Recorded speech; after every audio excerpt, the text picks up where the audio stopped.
ఈ food ఎలర్జీస్‌కి, medicine ఎలర్జీస్‌కి treatment ఎలా ఇస్తారు జనరల్‌గా? సో, బేసిక్‌గా మనం ఓపీలో కానివ్వండి, ఐసీయూలో లేకుంటే ఐపీఎస్‌లో కానివ్వండి, చాలా పేషెంట్స్‌ని చూస్తుంటాము. హ్మ్.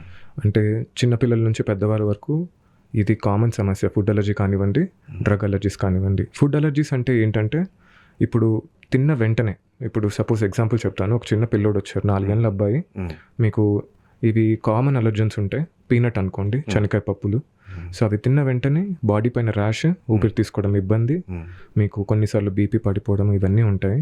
అంటే వీటిని ఫుడ్ అలర్జీగా చెప్పడం జరుగుతుంది. అంటే వితిన్ 1 అవర్ సడన్‌గా ఏమైనా తిన్న వెంటనే బాడీలో ర్యాష్ వచ్చింది. హ్మ్.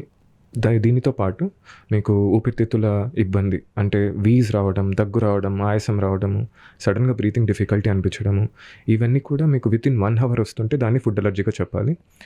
1 అవర్ తర్వాత వచ్చే వాటిని యూజువల్‌గా ఫుడ్ అలర్జీస్ అని అనరు. కానీ ఈ అపోహ ఉంటుంది. తిన్న వెంటనే కడుపులో ఏమన్నా ఇబ్బంది అనిపించడము, అది 4 గంటల తర్వాత రావడము, లేకుంటే నెక్స్ట్ డే మార్నింగ్ రావడం, వీటిని అలర్జీగా చెప్పడం జరగదు. వితిన్ 1 అవర్ అలర్జీ అంటే ఫుడ్ అలర్జీ అంటే తిన్న వెంటనే బాడీ రియాక్షన్ ఇవ్వడం. వితిన్ 1 అవర్ పైన నుంచి కింద వరకు.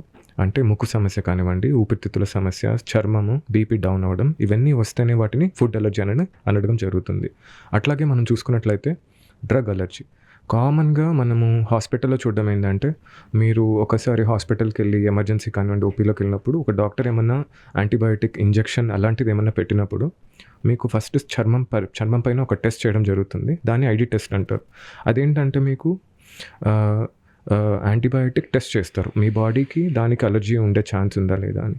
రీజన్ ఏంటంటే మీకు ఒక మెడిసిన్ ఐవీ రూపంలో ఇంట్రావీనస్‌గా ఇవ్వాలి అంటే ఇమ్మీడియేట్‌గా వాటికి అలర్జీ లేదని తెలుసుకోవాల్సిన అవసరం ఉంది. అలాంటప్పుడు ఏంటంటే ఒకటి ప్రీవియస్‌గా ఇంతకుముందు ఇచ్చిన యాంటీబయాటిక్స్‌తో ఏమైనా రియాక్షన్స్ వచ్చాయా? రెండేంటంటే ప్రతి పేషెంట్‌కి అది రొటీన్.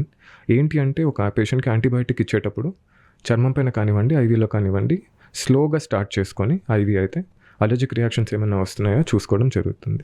మనం డ్రగ్ అలర్జీస్ గురించి మాట్లాడినట్లయితే ఏదైనా మెడిసిన్ ఇవ్వగానే వెంటనే నేను ఫుడ్ అలర్జీకి ఎలా అయితే చెప్పానో వితిన్ 1 అవర్ బాడీలో రియాక్షన్స్ వస్తున్నాయి అంటే యూజువల్‌గా డ్రగ్ అలర్జీగా మనము గుర్తించాల్సి వస్తుంది.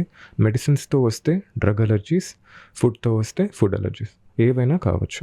వితిన్ 1 అవర్ వచ్చేటివే మీకు అలర్జీస్.